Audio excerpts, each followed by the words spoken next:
Teman-teman, di awal video tadi saya sudah memperlihatkan bagaimana kondisi air di tambak Universitas Patimura, di mana dari tadi saya mengambil videonya dari belakang hukum sampai di dekat Fakultas Pertanian.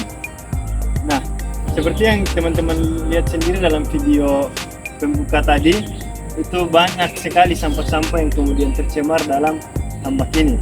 Nah, sehingga kalau dalam kita lihat dari sisi airnya sudah tidak berkualitas karena sudah terkontaminasi dengan zat-zat kimia, misalnya dari sampah-sampah plastik, kemudian sampah-sampah logam dan lain-lain sebagainya, sehingga hal ini tidak memudahkan air yang ada pada tambak ini untuk bagaimana suatu organisme bertahan hidup karena sudah tercemar dengan zat-zat kimia.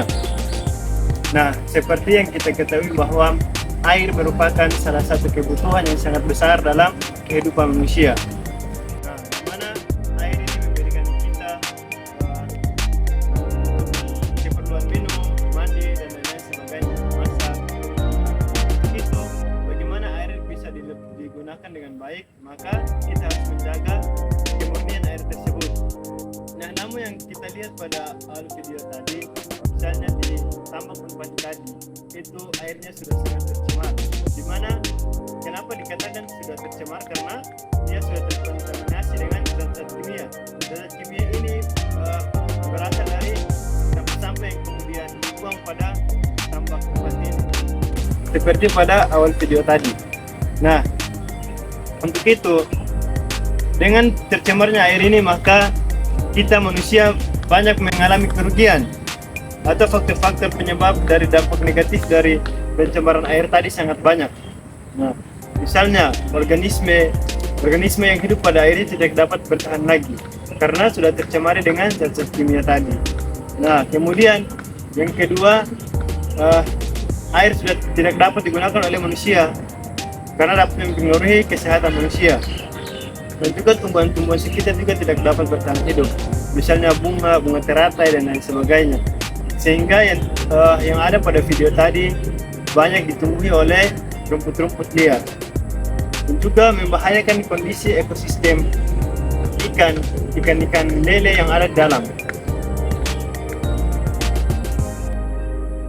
Nah, untuk itu bagaimana kita manusia dalam mengambil alih atau mengambil tindakan untuk menjaga kemurnian dari air itu? Maka solusi adalah manusia harus mempunyai kesadaran, dimana ketika hari ini kita membuat kebaikan pada lingkungan, maka lingkungan itu pun memberikan dampak yang baik bagi kita. Nah, karena kita dengan lingkungan itu hidup saling bergantungan.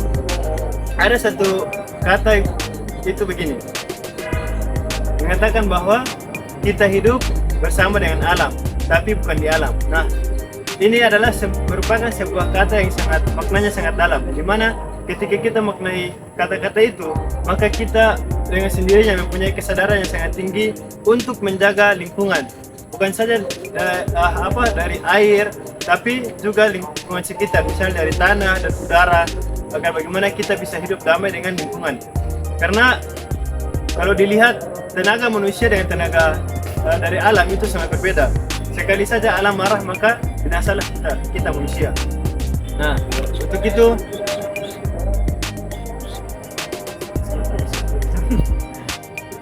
jadi ketika kita mendalami makna dari kata tadi, maka kita mempunyai kesadaran yang sangat baik untuk menjaga lingkungan demi kehidupan kita di masa depan.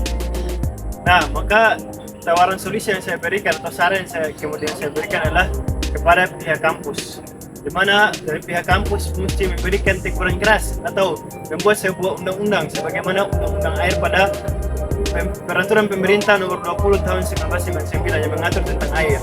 Nah, itu harus dipertegas lagi oleh pemerintah kampus, dan juga diberikan sanksi kepada manusia-manusia atau siapa yang kemudian membuang sampah pada tambak ini atau air yang ada pada tambak ini, demi menjaga kemurnian atau kestabilan air yang ada pada tambak Merpati.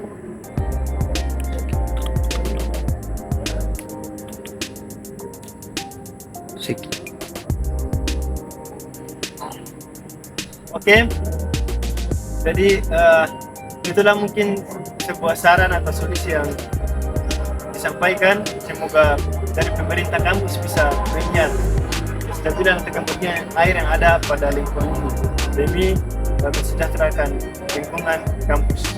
Sekian dari saya mohon maaf atas segala kekurangan dari saya, mungkin terlalu cepat dalam penjelasan atau apa. Saya minta maaf karena saya hanyalah manusia biasa dan kita hanya dari Tuhan Yang Maha Esa. Billahi taufiq wal hidayah. Wassalamualaikum warahmatullahi wabarakatuh.